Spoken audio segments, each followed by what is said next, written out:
नमस्कार दोस्तों, मेरा नाम डॉक्टर नगेंद्र यादव है। कबूतरों में जो सबसे ज़्यादा मुख्य बीमारी होती है, आपने देखा होगा कैंकर और प्रोटोजोअल डिजीज़, कॉक्सिडियोसिस हम जिसको भी बोलते हैं। ये दो ऐसी भयंकर बीमारियां होती हैं जिसमें 100% मोर्टेलिटी कबूतरों की होती है और इसमें केवल हमें सिम्टम्स को समझने की पता होना चाहिए और जैसे ही हम सिम्टम्स यदि डायग्नोस कर लेते हैं, यदि हम उसका समय रहते निदान कर लेते हैं, यदि ट्रीटमेंट चालू कर लेते हैं, तो आप अपने बर्ड्स को बीमारी से बचा सकते हैं। सबसे पहले आते हैं कैंकर की। देखिए कैंकर क्या है, बर्ड्स के माउथ के अंदर एक इन्फेक्शन होता है। और माउथ के अंदर इन्फेक्शन क्या होता है, मुंह के अंदर जो है उसके छाले बन जाते हैं, उसका जो अपर रेस्पिरेटरी ट्रैक्ट है वो पूरा इन्वॉल्व इसमें होता है। और इसमें जो बर्ड्स के जो मेन सिम्टम्स होते हैं, मतलब आप इसमें देखेंगे कि बर्ड्स जो है रेस्पिरेशन, लंबे लंबे सांस लेगा या उसको सांस लेने में काफ़ी तकलीफ होगी। ये बीमारी होती कैसे है? देखिए, जब आपका बर्ड्स, किसी भी इन्फेक्टेड बर्ड्स ने यदि उस बर्तन में पानी पिए है और कोई हेल्दी बर्ड्स वहाँ से पानी पीता है, तो ऑटोमेटिक ये डिजीज़ जो है आपस में ट्रांसमिट हो जाती है। यानी इसका जो मेन रीजंस है ट्रांसमिशन का, आप कह सकते हो कि कॉन्टैक्ट टू कॉन्टैक्ट, यानी इन्फेक्टेड वाटर हो गया, इन्फेक्टेड फीड हो गया, वहाँ पर बर्ड्स अपनी ड्रॉपिंग छोड़ जाता है जो हेल्दी कबूतर खाता है, तो इसका जो मेन सोर्स होता है यही होता है। दूसरा, यदि कबूतरों में ये बीमारी है तो आपने देखा होगा कि ये अपने छोटे बच्चों में ऑटोमेटिकली ट्रांसफ़र कर देते हैं। होता क्या है, जब छोटे बच्चों को ये फीड कराते हैं, अक्सर आपने देखा होगा कि पिजन्स क्या है, पहले फीड खाते हैं, दाना खाते हैं, फिर उसको थोड़ा सा डाइजेस्ट करके उसमें थोड़ा सा एक सीक्रेशन मिक्स करते हैं, अब वो बच्चों को भराते हैं। हम इसको पिजन मिल्क भी बोलते हैं। यानी आप ये कह सकते हो, ये पिजन मिल्क एक ऐसा सोर्स है जो कि पेरेंट्स से बच्चों में इस कैंकर को ट्रांसफ़र करता है। और छोटे बच्चों में मोर्टेलिटी होने का सबसे बड़ा रीज़न से होता है, यदि पेरेंट्स इन्फेक्टेड हैं तो ऑटोमेटिक ये इन्फेक्शन पेरेंट्स के द्वारा बच्चों में छोटी ही एज में चला जाता है, फीडिंग के द्वारा या उनको जब फीड कराते हैं। इसलिए इसमें जो मेन रीजंस है आपको माउथ के अंदर दिखेंगे, बर्ड्स का वेट लॉस हो जाएगा और उसमें डिहाइड्रेशन जैसे सिम्टम्स आपको देखने मिलेंगे। एकदम पक्षी फूल सुस्त होकर के कोने में जाकर के बैठ जाएगा, इतना ज़्यादा लूज मोशंस करेगा कि उसमें न्यूट्रिएंट्स की कमी हो जाएगी, यानी वीकनेस की वजह से एकदम से बर्ड्स जो खाना पीना छोड़ करके अचानक से मर जाएगा।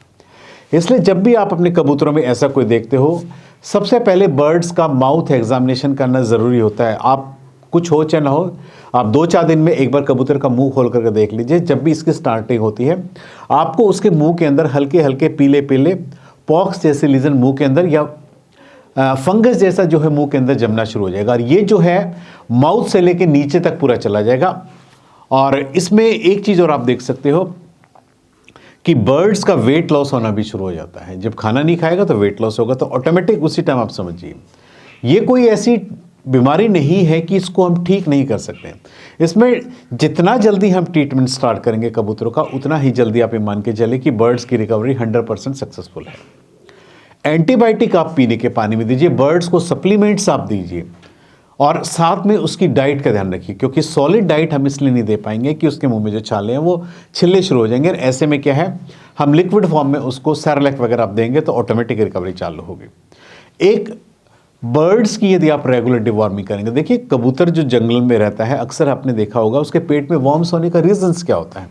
रीजंस होने का रीज़न ये होता है कि बर्ड्स अक्सर जंगल में जो है इंसेक्ट्स वगैरह खाते हैं या इन्फेक्टेड फूड, जो फूड वगैरह या जो भी वेस्ट होता है उसको खा लेता है।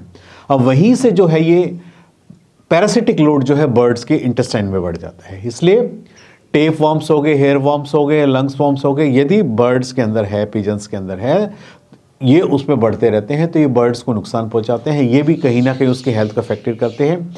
इसलिए बर्ड्स की डिवॉर्मिंग करना बहुत ज़्यादा रेगुलर होता है और आपको अपने बर्ड्स की डिवॉर्मिंग रेगुलर करनी चाहिए ताकि बर्ड्स हेल्दी बने रहें। नहीं तो आपके बर्ड्स में वॉर्म्स की वजह से भी कोई ना कोई कॉम्प्लिकेशन आएगा। दूसरा, एक कबूतरों में होता है प्रोटोजोअल डिजीज, यानी बर्ड्स में जो है लूज मोशन डायरिया लग जाता है। ये कॉक्सीडिया आपने सुना होगा, पिजन्स के अंदर कॉक्सीडिया के कारण सबसे ज़्यादा मेन मोर्टेलिटी उसकी डेथ होने का रीज़न था। कॉक्सीडिया से हमें क्या होता है कि बर्ड्स एकदम से वाटरी डायरिया करता है, सुस्त हो जाता है, वेट लॉस हो जाता है। इवन कई बार बर्ड्स की ड्रॉपिंग्स के अंदर भी आप देखेंगे कि ब्लड आना शुरू हो जाता है। यदि आपके बर्ड्स में कॉक्सीडियोसिस का इन्फेक्शन है, पिजन्स के अंदर स्पेशली, हम समय रहते जैसे ही आपने उसको डायग्नोस कर लिया, बर्ड्स को सेपरेट कर दीजिए एकदम। डिहाइड्रेशन को कंट्रोल करने की कोशिश कीजिए। इलेक्ट्रोलाइट्स जितना पीने के पानी में देंगे उतना ज़्यादा बेटर रहेगा, नहीं तो बर्ड्स के है एक्सेस वाटर लॉस की वजह से, डिहाइड्रेशन की वजह से मर सकता है। इसलिए कॉक्सीडियोसिस में भी यदि हम पीने के पानी में यदि रेगुलर बर्ड्स को देंगे तो ऑटोमेटिक जैसे ही हम एंटीबायोटिक स्टार्ट करेंगे, आप देखेंगे कि बर्ड्स 8 से 10 दिन में आपका बर्ड्स पहले की तरह रिकवर कर जाएगा, खाना पीना शुरू कर देगा। आज मैंने अपनी इस वीडियो के माध्यम से आपको दो कबूतरों की दो बीमारी को बताया, कॉक्सीडियोसिस और कैंकर। ये कबूतरों की सबसे ज़्यादा 80 to 90% होने वाली बीमारी में से ये दो बीमारी है। यदि हम समय रहते सिम्टम्स के आधार पर इनको हम पहचान लेते हैं तो हम अपने पिजन्स को इस बीमारी से बचा सकते हैं, और जो हमारे एक फाइनेंशियल लॉस होता है हम उसको समय रहते हम उसको बचा सकते हैं मेडिसिन दे करके। उम्मीद करता हूं कि आपको मेरे वीडियो पसंद आया होगा। यदि आपको मेरे वीडियो पसंद आए तो प्लीज़ मेरे चैनल को सब्सक्राइब कीजिए। धन्यवाद।